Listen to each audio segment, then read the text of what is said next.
Padres dan cochazo a hermano, a mí, sus deudas. Es justo, dijo papá. Uy. Llaman, no era en serio. Si aún no estás suscrito al canal, haz clic en el botón de suscripción y activa la campanita para no perderte ninguna de nuestras historias. Tu apoyo significa todo para nosotros. Si esta historia te parece interesante, déjale un like.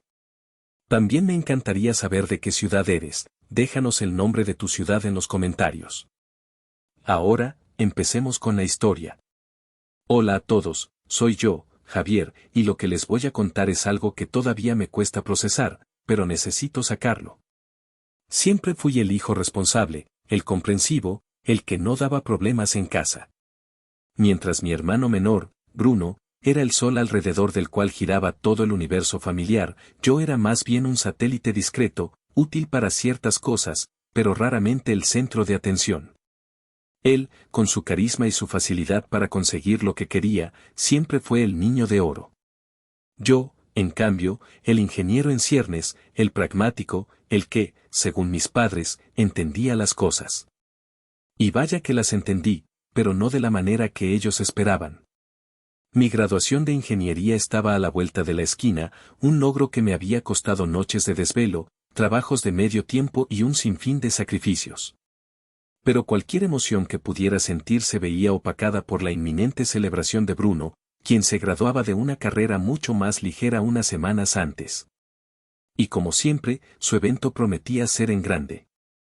Para que entiendan un poco el panorama, déjenme contarles algo que pasó hace un año. Había ahorrado con mucho esfuerzo para un diplomado importantísimo, algo que de verdad impulsaría mi carrera. Un día, mi papá, Roberto, me llamó con esa voz seria que usaba para los asuntos familiares importantes. Resultó que Bruno, mi queridísimo hermano, se había metido en un lío con una tarjeta de crédito. Ropa cara, salidas, ya saben, su estilo de vida. Papá decidió resolverlo usando mis ahorros. Luego te lo reponemos, Javi, tú entiendes, es para evitarle un problema a tu hermano, me dijo. Mi mamá, Elena, con su habitual tono suave y manipulador, añadió, ayúdalo ahora, mi hijo, es tu hermano. Ya te tocará a ti, ya verás. Claro, ese ya te tocará nunca llegó. El diplomado se quedó en un sueño y el dinero, en el olvido de ellos. Y así eran las cosas. Recuerdo una cena, no mucho antes de las graduaciones. Mi tía Lupe, hermana de mi padre y experta en opinar sobre vidas ajenas, estaba de visita. Deshaciéndose en halagos para Bruno porque había conseguido una entrevista para un trabajo que, por supuesto, no obtuvo. Luego, con esa sutileza que la caracteriza, soltó un comentario sobre mi falta de ambición social. Según ella, yo era muy aburrido por pasar tanto tiempo estudiando o en mi trabajo de medio tiempo en una pequeña empresa de software, en lugar de hacer contactos como Bruno. Este Javier es muy serio, necesita aprender de Bruno a relacionarse, a venderse, sentenció mi padre, mientras mi madre asentía con una sonrisita. Lo que no decían era que gran parte de mi sueldo se iba en ayudar con los gastos de la casa, gastos que ellos, con sus trabajos, deberían haber cubierto sin problemas. Así que, cuando mi madre me pidió, unos días antes de la fiesta de Bruno, que por favor no hiciera caras durante el evento para no opacar su momento, solo asentí. Ya estaba acostumbrado. La fiesta de Bruno, como imaginaba, sería otro monumento a su gloriosa existencia, y yo, como siempre, sería un espectador más en la vida de mi propia familia. Pero esta vez, algo dentro de mí empezaba a sentirse diferente, como una cuerda que se tensa cada vez más, a punto de romperse. La fiesta de graduación de Bruno fue exactamente lo que esperaba, un derroche. Alquilaron un salón elegante, con un banquete que seguramente costó un ojo de la cara y música en vivo que retumbaba hasta el alma. Amigos de mis padres que apenas conocía, parientes lejanos que solo aparecían en eventos así, y por supuesto, la corte de admiradores de Bruno. Mis padres, Roberto y Elena, recibían a la gente con sonrisas de oreja a oreja, presumiendo el logro de su retoño como si hubiera descubierto la cura contra el cáncer. Yo me sentía como un fantasma con traje. Intentaba sonreír, felicitar a Bruno cuando se dignaba a pasar cerca de mí entre su mar de amigos, pero era como si mis palabras se las llevara el viento. Para ellos, yo era parte del mobiliario, una presencia que se daba por sentada. Mi propia graduación, la de ingeniero, la que me había costado sangre, sudor y lágrimas, sería en 2 semanas y ya había decidido que haría algo pequeño, una cena con Carlos, mi mejor amigo, y quizás con Sofía, mi exnovia, con la que aún mantenía una relación cordial. Obviamente, pagaría yo. El momento cumbre de la noche llegó con el brindis. Mi padre tomó el micrófono, visiblemente emocionado, o quizás era el efecto de las copas que ya llevaba encima. Empezó con los típicos elogios a Bruno, su talento innato, su futuro brillante. Y entonces, soltó la perla: Bruno es nuestro galán, ¿verdad? El que nos va a mantener con su labia y sus contactos, dijo entre risas complacientes de algunos. Javier, pues, él se casará con su computadora, pero seguro nos arregla los chunches cuando se descompongan, ¿a que sí, campeón? Una pausa y luego remató: salud por mis 2 muchachos, cada uno bueno para lo suyo. Algunos rieron, otros me miraron con una mezcla de lástima y burla. Sentí la cara arder. Bruno, a mi lado por casualidad en ese instante, sonrió con aire de suficiencia, encantado con la broma. Quería que me tragara la tierra. Pero el verdadero espectáculo estaba por llegar. Y ahora, anunció mi padre con fanfarria, el regalo para nuestro graduado estrella. Las luces bajaron un poco, y todas las miradas se centraron en Bruno, que fingía una sorpresa infantil. Mi padre sacó una cajita del bolsillo, y dentro, unas llaves de auto. Un pequeño empujón para que empieces tu camino al éxito, hijo. Afuera del salón, reluciente bajo un enorme moño rojo, había un auto deportivo de lujo, último modelo. Gritos, aplausos, Bruno abrazando a mis padres con lágrimas fingidas en los ojos. Mi tía Lupe, como no, fue la primera en chillar: esto sí es un regalo de reyes para un rey, bien merecido, mi Brunito, a ver cuándo me das una vuelta. Yo observaba la escena desde mi rincón, con una sensación de irrealidad. No era envidia del auto, créanme. Era la confirmación brutal, una vez más, de mi lugar en esa familia. Un 0 a la izquierda. Una herramienta útil, a veces. Pero nunca un hijo al que se le celebraran los logros con la misma pompa, o siquiera con una fracción del entusiasmo. Esa noche, la cuerda que sentía tensarse dentro de mí, dio un crujido doloroso. Estaba a nada de romperse. Al día siguiente de la fastuosa celebración, la casa estaba sumida en esa calma extraña que sigue a las grandes fiestas. Restos de comida, adornos a medio quitar y mis padres, cansados pero con una sonrisa de satisfacción que no auguraba nada bueno para mí. Yo intentaba pasar desapercibido, preparándome mentalmente para mi propia graduación, la que, como ya sabía, sería un evento mucho más modesto y autofinanciado. Fue a media tarde cuando mi padre me llamó a la sala. Javier, ven un momento, hijo. Su tono era falsamente solemne, y mi madre lo secundaba con una expresión que intentaba ser afectuosa, pero que a mí me pareció más bien culpable. Ahora sí, Javier, tu turno, comenzó mi padre. Para que veas que también pensamos en ti y en tu futuro responsable. Sentí un nudo en el estómago. Por un brevísimo instante, una chispa de esperanza absurda intentó encenderse: quizás un pequeño viaje. ¿Un reloj? Algo, cualquier cosa, que representara un mínimo reconocimiento.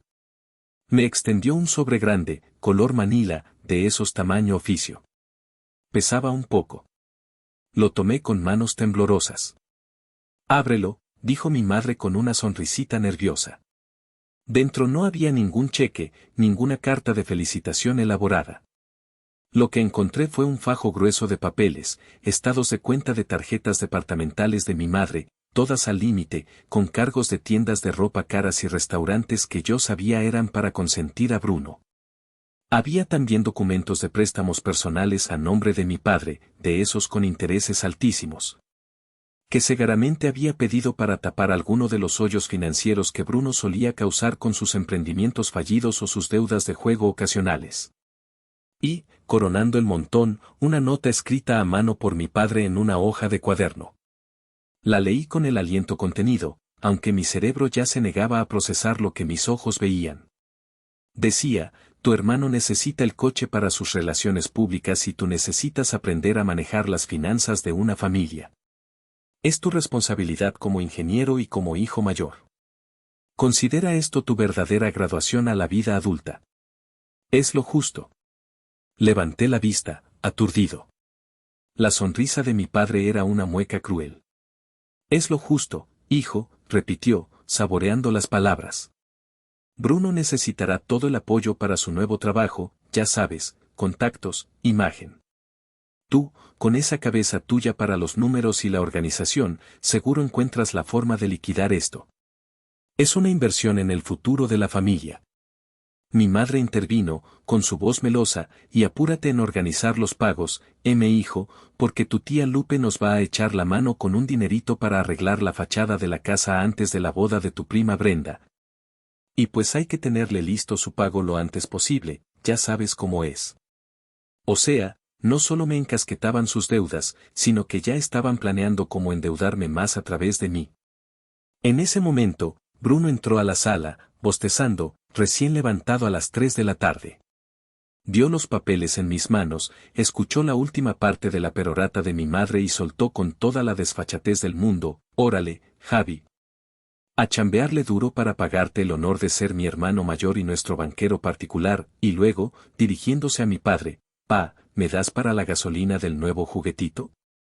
El shock inicial se convirtió en un frío glacial que me recorrió la espalda. Las palabras es lo justo resonaban en mi cabeza como el eco de una sentencia.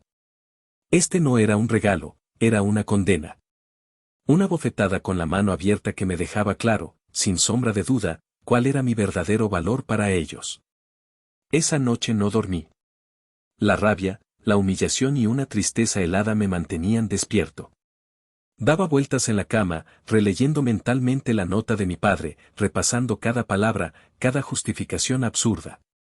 Años de tragarme el favoritismo, de ser el comprensivo, el maduro, el que siempre cedía por el bien de la familia.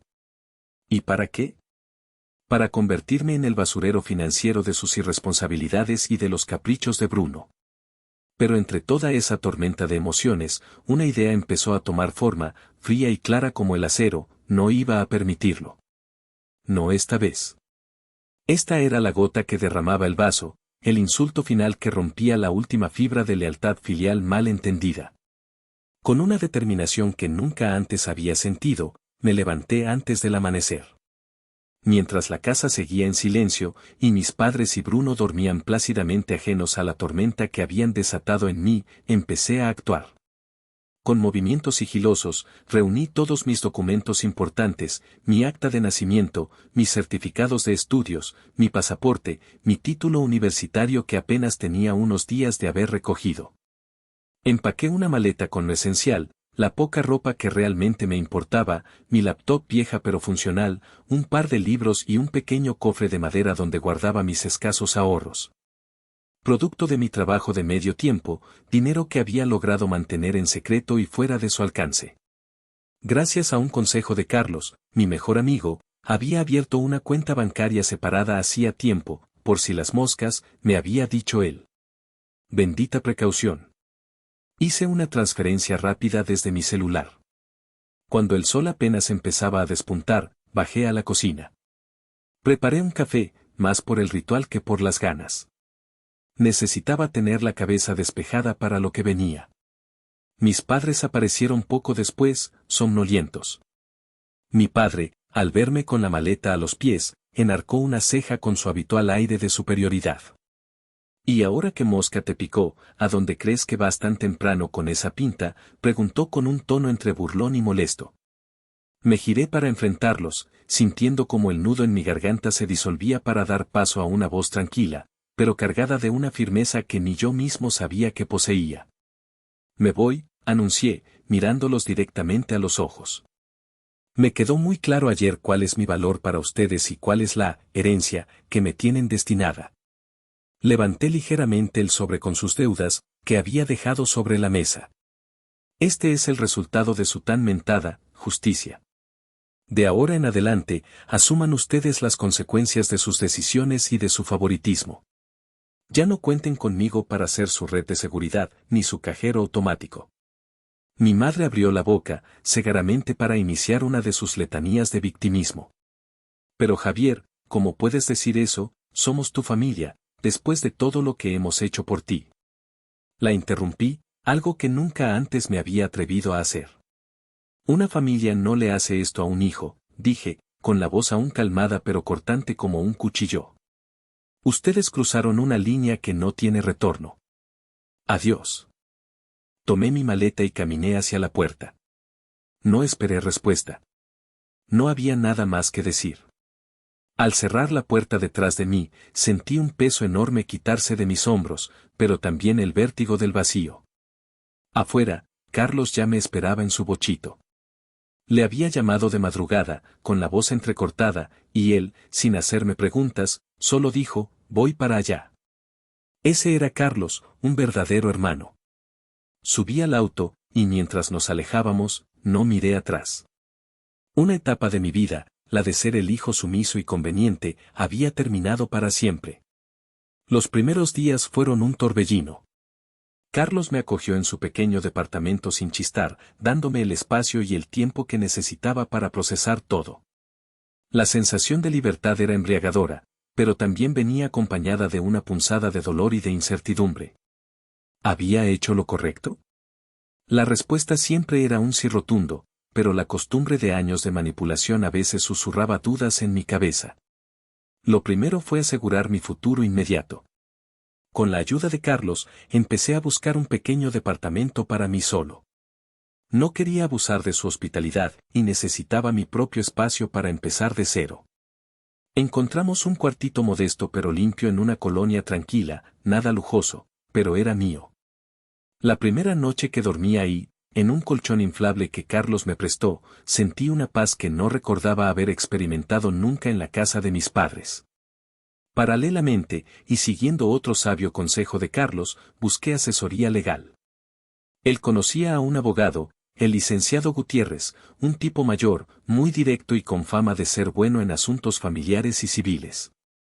Le conté mi historia, mostrándole la infame nota de mi padre y los papeles de las deudas. El licenciado escuchó con atención, y al final, fue muy claro, joven, legalmente esas deudas son de sus padres. Mientras usted no haya firmado nada como aval o deudor solidario, no pueden obligarlo a pagarlas. Lo que sí le recomiendo es que envíe una carta certificada a sus padres, y quizás a los bancos si conoce los números de cuenta, deslindándose formalmente de esas obligaciones y advirtiéndoles que cualquier intento de usar su nombre o involucrarlo será denunciado. Más vale prevenir. Salí de su despacho sintiéndome mucho más tranquilo y con un plan de acción. Redacté esa carta con cuidado, enviándola por correo certificado. Era un paso más hacia mi emancipación total. Mientras tanto, los intentos de contacto de mi familia no se hicieron esperar. Primero fue mi madre, con llamadas llorosas a mi celular, que yo dejaba ir al buzón de voz. Luego, mensajes plagados de chantaje emocional, Javier, me tienes con el alma en un hilo, me va a dar algo si no vuelves. Un día, contesté por error, pensando que era una llamada de trabajo. Era ella, fingiendo una enfermedad grave, Javier, hijo, me duele el pecho, creo que me va a dar un infarto, tu padre está desesperado y no sabe qué hacer.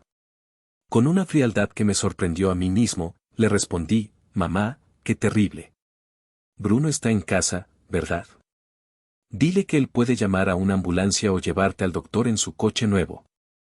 Para eso está, ¿no? Y colgué antes de que pudiera replicar. Sabía que era cruel, pero también sabía que era una actuación. Mi tía Lupe también hizo su aparición. Me la topé un día a la salida de mi nuevo trabajo. Laura, una gerente en la empresa de software donde hacía mis prácticas, me había ofrecido un puesto de prueba como desarrollador junior. Una oportunidad que tomé con ambas manos. Mi tía me esperaba con cara de pocos amigos. Desconsiderado, malagradecido, empezó a gritarme en plena calle. Así le pagas a tus padres todo lo que han hecho por ti, toda la familia está escandalizada con tu comportamiento. La gente empezaba a voltear. Respiré hondo y, mirándola fijamente, le dije con toda la calma que pude reunir, tía, con todo respeto, mis asuntos con mis padres son solo míos. Y si está tan preocupada por ellos, quizás debería considerar devolverles todos los préstamos que les ha pedido durante años y que nunca les paga. Eso sí les ayudaría mucho. Con permiso, tengo que volver a trabajar. La dejé con la palabra en la boca, roja de coraje. Incluso don Armando, el vecino de toda la vida de mis padres, me detuvo un día en la calle cuando fui de pasada a recoger unas últimas cosas a casa de Carlos. ¿Cómo estás, Javier?, me dijo con ese tono entre curioso y paternalista. Tus papás andan cabizbajos, se les ve muy preocupados. Uno siempre espera que los hijos. Lo interrumpí con educación pero con firmeza. Don Armando, estoy muy bien, gracias por preguntar. A veces las cosas no son lo que parecen desde afuera, y cada familia tiene sus propias historias. Que tenga buen día. Poco a poco, mi nueva vida tomaba forma. Me concentré en mi trabajo, donde Laura empezó a notar mi dedicación y a darme más responsabilidades. En una de esas tardes grises, me encontré casualmente con Sofía en una cafetería cerca de mi oficina. Hacía tiempo que no la veía. Nos pusimos al día, y terminé contándole, a grandes rasgos, lo que había pasado. Ella me escuchó con esa empatía que siempre la caracterizó. Javier, me dijo al final, sabía que esto iba a pasar algún día. Siempre fuiste demasiado bueno, demasiado paciente. Lamento que hayas tenido que llegar a este extremo, pero me alegra que finalmente te hayas puesto a ti primero. Luego, sonrió y añadió, mira, yo tuve que ponerle un alto a un tío que siempre quería vivir de mis hermanos. Al principio fue un infierno de culpas y dramas familiares, pero luego, la paz que sentí no tuvo precio. Te prometo que vale la pena. Sus palabras, y el hecho de que me pasara el contacto de un lugar donde vendían muebles de segunda mano buenos y baratos, fueron un bálsamo. La independencia era dura, a veces solitaria, pero cada pequeño logro, cada cuenta pagada con mi propio esfuerzo, cada decisión tomada libremente, me llenaba de una satisfacción que el dinero de mis padres jamás podría haber comprado. Estaba construyendo mi vida, ladrillo a ladrillo, y eso, amigos míos, se sentía increíblemente bien. Pasaron algunas semanas, quizás un par de meses. Mi rutina se había asentado. El trabajo con Laura iba viento en popa, me sentía valorado y mis ideas eran escuchadas. Mi pequeño departamento empezaba a parecer un hogar, gracias a los muebles de segunda que Sofía me ayudó a conseguir y a algunos arreglos que hice con mis propias manos. Había aprendido a cocinar más que sándwiches y sopa instantánea, y hasta disfrutaba de la tranquilidad de mis noches, leyendo o simplemente descansando sin la tensión constante que se vivía en casa de mis padres. De ellos, sabía poco. Carlos, muy discreto, me contaba algunos rumores que le llegaban a través de conocidos en común. Al parecer, las cosas en casa de mis padres no iban nada bien. Sin mis aportaciones silenciosas y sin la perspectiva de que yo me haría cargo de sus deudas, su castillo de naipes financiero empezaba a tambalearse peligrosamente. El famoso auto deportivo de Bruno, más que un símbolo de estatus, se había convertido en un pozo sin fondo de gastos, gasolina, seguros carísimos, mantenimiento. Y, por lo que se oía, Bruno no estaba precisamente ayudando a la economía familiar. Tía Lupe, al parecer, había reducido drásticamente sus visitas, segaramente la fuente de préstamos ocasionales se había secado. Y entonces, llegó el detonante. Una tarde, mientras estaba en una reunión con Laura revisando el código de un nuevo proyecto, mi celular, que había puesto en silencio, empezó a vibrar insistentemente con un número desconocido. Lo ignoré. Pero al salir de la reunión, vi que tenía varias llamadas perdidas del mismo número y un mensaje de voz. Era papá Roberto. Su voz, usualmente tan autoritaria y llena de sí, sonaba extrañamente alterada, casi desesperada. Javier, contesta el teléfono, es urgente, necesitamos hablar contigo ya. Un mal presentimiento me recorrió. Algo grave había pasado. Decidí llamar de vuelta, más por una extraña mezcla de curiosidad y un resquicio de antigua preocupación que por otra cosa. Y Javier, hijo, gracias a Dios que llamas, exclamó mi padre apenas contesté. El alivio en su voz era palpable, pero también una angustia que no le conocía. ¿Qué sucede, papá?, pregunté, manteniendo mi tono lo más neutro posible. Y entonces, la historia salió a borbotones, atropellada y caótica. Bruno, en su infinita inteligencia y responsabilidad, había chocado el auto de lujo. Al parecer, iba a exceso de velocidad, quizás con unas copas encima, los detalles eran confusos, o mi padre los omitía convenientemente. El auto estaba destrozado. Pero eso no era lo peor. Había chocado contra otro vehículo, y aunque los ocupantes solo tenían heridas leves, estaban furiosos y amenazaban con demandar hasta la camisa a Bruno, y por extensión, a mis padres como dueños del vehículo y responsables de su brillante vástago. El seguro, si es que lo tenía al día y cubría ese tipo de negligencia, no iba a ser suficiente. Necesitaban dinero, y mucho, para las reparaciones del otro auto, para los posibles gastos médicos de los afectados, y para tratar de llegar a un acuerdo y evitar una demanda que los dejaría en la ruina. Tu hermano cometió un error, un estúpido error, pero es tu hermano, gimoteaba mi padre, olvidando por completo su orgullo. Necesitamos que nos ayudes, que consigas un préstamo, que uses tus contactos de ingeniero, no sé, pero necesitamos dinero ya, Javier, tu madre está destrozada, no para de llorar. En ese momento, escuché la voz de mi madre al fondo, y luego tomó el teléfono, con la voz ahogada por los sollozos. Y Javiercito, por favor, mi vida, siempre has sido el listo de la familia, el que resuelve todo, te juro por lo más sagrado que no era en serio lo de las deudas, fue una prueba tonta de tu padre, una estupidez. Te compraremos una computadora nueva si quieres, la más cara, lo que tú pidas, pero ayúdanos, por favor, es tu familia la que está en juego. Escuché todo el melodrama en silencio, sintiendo como una náusea fría me subía por el estómago. La desesperación en sus voces era genuina, sí, pero no era por mí, ni por el daño que me habían hecho. Era por ellos, por su situación, por las consecuencias de su propia ceguera y favoritismo.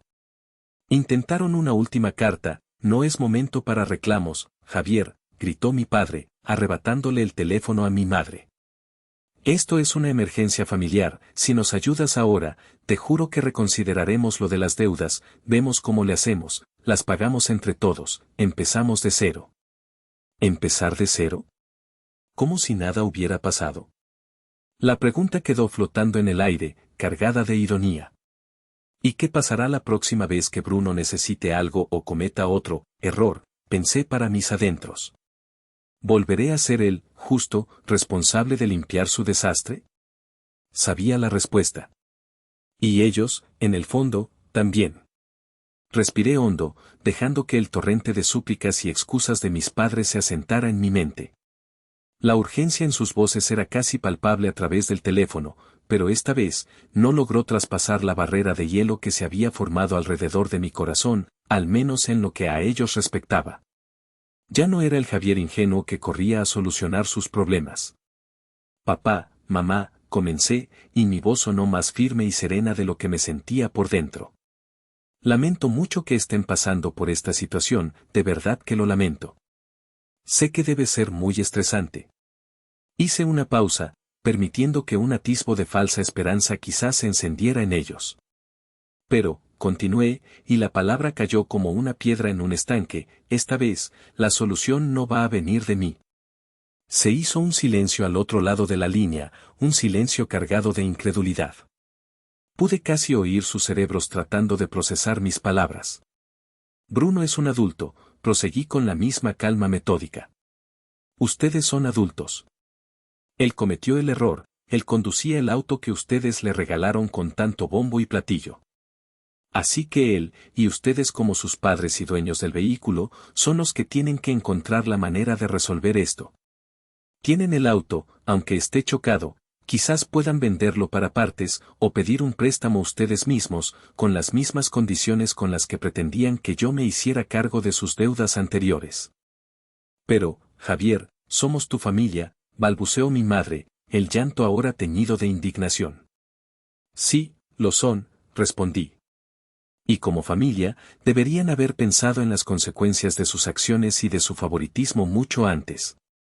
Ya me demostraron con creces cuál es mi lugar y cuál es el valor que me asignan. Mi regalo de graduación fue una lección muy clara, y la aprendí bien. No voy a hipotecar mi futuro, ni mi tranquilidad, por los errores recurrentes de Bruno y por la ceguera de ustedes. Es hora de que aprendan a resolver sus propios problemas. Quizás esto, finalmente, les sirva de lección a Bruno también. Las súplicas se transformaron entonces en reproches y amenazas veladas. «Te vas a arrepentir de esto, Javier», gritó mi padre, la desesperación convirtiéndose en rabia. «Mal hijo, abandonar a tus padres cuando más te necesitan, Dios te va a castigar por esta falta de corazón». «Que Dios nos juzgue a todos por nuestras acciones, papá», respondí con tristeza, pero sin flaquear. «Les deseo suerte». «De verdad». Pero mi respuesta es no. Y antes de que pudieran decir algo más, colgué. El temblor en mis manos tardó varios minutos en calmarse. Me senté en el borde de mi cama, sintiendo el peso abrumador de esa conversación, de esa ruptura definitiva. Pero debajo del dolor, debajo de la tristeza por la familia que nunca tuve, empezaba a surgir una sensación de ligereza, de poder. Había puesto un límite. Un límite infranqueable. En las semanas siguientes, a través de Carlos y de algunas indirectas de Sofía, me enteré de las consecuencias. Mis padres tuvieron que vender el auto chocado de Bruno por una miseria, muy por debajo de lo que necesitaban. Para cubrir el resto y evitar la demanda, tuvieron que tragarse su orgullo y pedirle un préstamo considerable a mi tía Lupe. Ella, según supe, aceptó, pero imponiendo condiciones draconianas y recordándoles a cada momento el enorme favor que les estaba haciendo. La dinámica de poder en esa rama de la familia había cambiado drásticamente. Bruno, enfrentado por primera vez a consecuencias reales, tuvo que buscar un trabajo. Consiguió algo mal pagado en una tienda, y su actitud de niño rico consentido se dio de bruces contra la dura realidad de tener que cumplir un horario y obedecer órdenes. La fachada de familia perfecta y exitosa que mis padres tanto se habían esforzado en proyectar ante don Armando y el resto de los vecinos, comenzó a desmoronarse visiblemente, dejando al descubierto las grietas de su propia creación. El teatro, finalmente, había llegado a su fin. Los meses que siguieron a esa última llamada fueron de una reconstrucción lenta pero constante. Me enfoqué con todas mis energías en mi trabajo. Laura, mi jefa, reconoció mi esfuerzo y mi compromiso. Un día me llamó a su oficina y, después de elogiar mi desempeño en el último proyecto, me ofreció un puesto permanente, con un sueldo considerablemente mejor y la oportunidad de liderar un pequeño equipo en una nueva iniciativa. «Te lo has ganado a pulso, Javier», me dijo con una sonrisa sincera. «Demuestras tener la cabeza muy bien puesta y una madurez que va más allá de tus años, a pesar de, bueno, de lo que sea que hayas tenido que pasar para forjar ese carácter». Sus palabras significaron mucho para mí, era el tipo de reconocimiento que nunca había recibido en mi propia casa. Mi amistad con Carlos se hizo aún más fuerte, él era el hermano que la vida me había regalado. Con Sofía, la relación evolucionó hacia una complicidad y una confianza muy profundas. Nos veíamos a menudo para tomar un café o simplemente charlar. Ella entendía las cicatrices que dejan las familias disfuncionales y su perspectiva siempre me aportaba claridad. Incluso llegué a considerar la idea de iniciar terapia, no porque me sintiera roto, sino para terminar de procesar todo el bagaje emocional y asegurarme de no repetir patrones tóxicos en mis futuras relaciones. Quería construir vínculos sanos, basados en el respeto mutuo y la reciprocidad. A veces, en la tranquilidad de mi pequeño departamento, mientras preparaba la cena o leía un libro, pensaba en mis padres y en Bruno. No con rencor, sino con una especie de melancolía distante. Me preguntaba si alguna vez entenderían el daño que habían causado, la oportunidad que habían perdido de tener una familia funcional. Quizás nunca lo harían. Y había llegado a un punto en que eso ya no me quitaba el sueño. Hoy, puedo decir que he encontrado una paz que antes me parecía inalcanzable. Miro hacia adelante, hacia el futuro que estoy construyendo con mis propias manos, con mis propias reglas. Aprendí que la sangre no te obliga a soportar el abuso ni la injusticia. Que el verdadero valor de una persona no lo definen los demás, sino uno mismo a través de sus acciones y decisiones. Para ustedes que me escuchan o me leen, y que quizás han pasado por algo similar, quiero decirles que no están solos.